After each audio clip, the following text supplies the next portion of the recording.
వేసవి కాలంలో ఎండ తాపం నుంచి తట్టుకునేందుకు అధిక నీటి శాతం ఉన్న పండ్లు తినడమో, పండ్ల రసాలు సేవించడమో చేస్తూ ఉంటాం. కానీ ఈ వీడియో చూస్తే పండ్లను తినాలంటేనే భయం వేస్తుంది. ఇలాంటి పండ్లన మనం తింటున్నది అని ఎవ్వరికైనా అనిపిస్తుంది. పుచ్చకాయల్లో రంగు నింపుతూ పోలీసులకు పట్టుబడ్డ ఓ పండ్ల వ్యాపారి వీడియో ప్రస్తుతం నెట్టింట వైరల్గా మారింది. ఇతన్ని పట్టుకున్న పోలీస్ అధికారి అందరికీ అవగాహన కలిగేలా పండ్ల వ్యాపారి చేసే దారుణాన్ని వీడియో రికార్డ్ చేసి సోషల్ మీడియాలో పోస్ట్ చేశారు.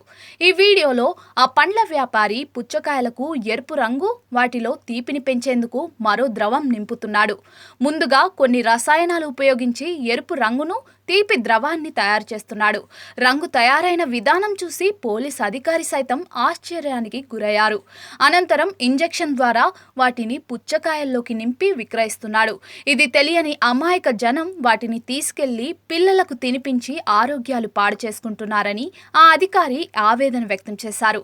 అతన్ని అరెస్ట్ చేయకుండా ఉండేందుకు ఆ పండ్ల వ్యాపారి వేలల్లో లంచం ఇవ్వచూపినా లొంగక అతన్ని అరెస్ట్ చేసి జైలుకు తరలించారు.